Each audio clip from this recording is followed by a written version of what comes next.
Hey guys, it's Beauty Queen. I'm charging my phone on my laptop so I can film this video because I can't find my camera. I'm trying, guys, I really am, but I am going to be fixing my room today, so I should be able to get my camera back somewhere. It's in here somewhere. I only know where. I did know where. I only know where the one for my talk show is, which is right here. Has no sim, it needs to be turned off. So I don't know what this one is, guys, so I'm so sorry, but yeah, I'm having film on here. So today we are doing I think we're at chapter 2 now. Chapter 2 of The Lion Games by Sarah Shepherd. It's from the New York Times bestseller, author of Pretty Little Lies. So the playlist for my books. So if you haven't watched me reading the first chapter, please go watch that first before this. And this is, if you want to watch them all in order, they're in the playlist, which will be somewhere in the description. It'll probably be just above all my, it'll be right at the top probably, or it'll be under my social media, which is up the top. So yeah, it's in the description if you want to watch that. And yeah, let's get started. So chapter 2, where was it? I'm not going to do like a recap, but well, I don't want to. It's been a while. Alright, so number 2.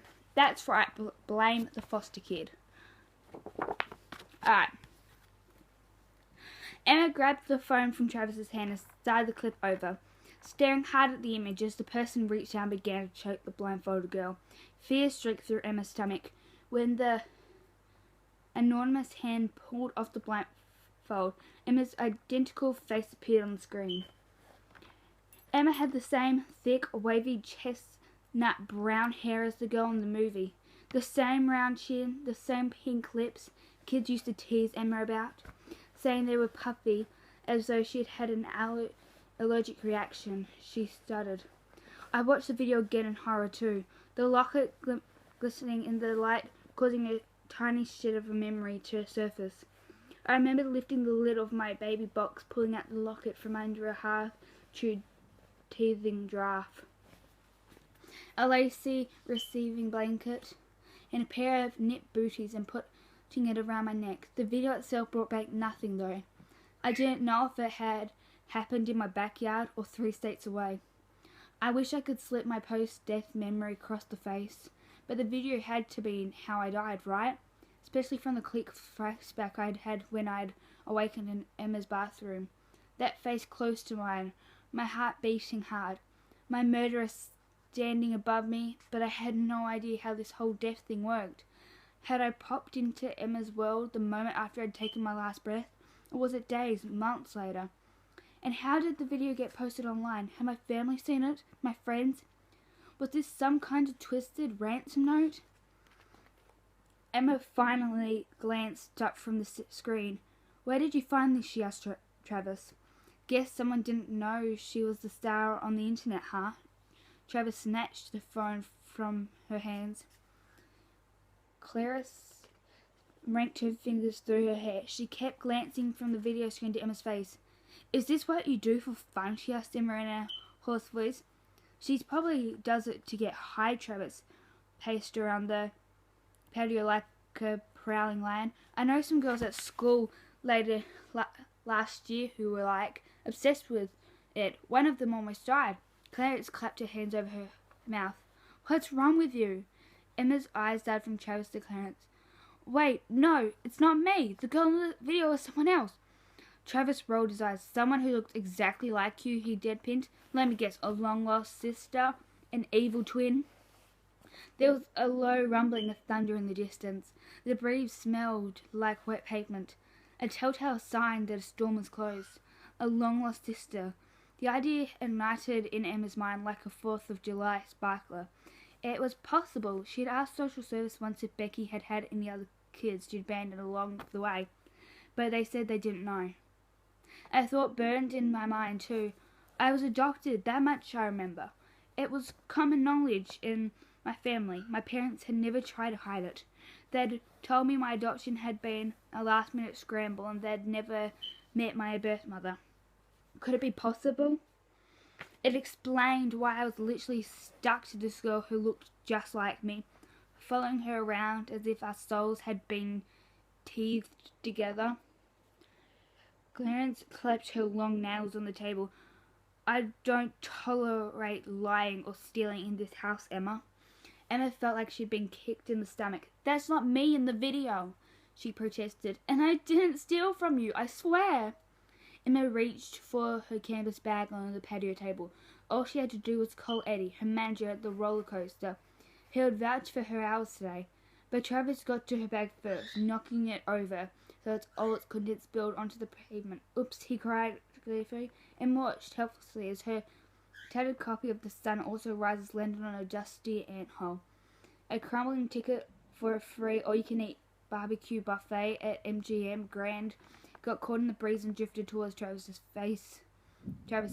free weights. Her blackberry and a tube of cherry-flavoured chapstick skidded to a stop next to a terracotta turtle. But last but not least, there was a suspicious-looking wad of bills held together with a thick purple rubber band. The wad thudded to the patio, bounced once, and landed in front of Clarence's chunky heels. Emma was too stunned to speak. Clarence snatched the money and licked her pointy finger to count it. 200, she said when she was finished. She held up a 20 with blue strip on the upper left-hand corner. Even in the faint light, Emma could see a big locked bee, presumably for Bruce Willis. What did you do with the other 50? A neighbour's wind chimes tickled in the distance. Emma's insides were frozen. I have no idea how they got in my bag. Behind her, Travis snickered. Busted. He was leaning casually against the studio wall. But in the left of the big round thermometer, he crossed his arms over his chest, and his top lip was curled in a sneer. The hair on the back of Emma's neck rose, all at once. She understood what was going on. Her lips started to twitch, like they always did when she was about to lose it. You did this, she pointed a finger at Travis. You set me up! Travis smirked. Something inside Emma broke loose. Screw keeping the peace. Screw adapting to whatever the Foster family needed her to be. She shot for him, grabbing Travis by his meaty neck. Emma! Clarence shrieked, pulling her off her son. Emma staggered backwards, bumping against one of the patio chairs. Clarence spun Emma around so they were face to face. What's gotten into you? Emma didn't answer. She glared at Travis again. He had flattened himself against the wall, his arms in front of him protectively. But there was a thrilled glow in his eyes. Clarence turned away from Emma, sunk down into the chair and rubbed her eyes. Mascara smudged on her fingertips. This isn't working, she said softly. After a moment, she raised her hand and gazed soberly at Emma. I thought you were a sweet, nice girl who wouldn't cause any trouble, Emma, but this was too much for us. I didn't do anything, Emma whispered. I swear! Clarence pulled out a nail file and stared nervously, slurring on her pinky. You can stay until your birthday, but after that, you're on your own. Emma blinked. You're kicking me out? Clarence stopped filing. Her face softened. I'm sorry, she said gently.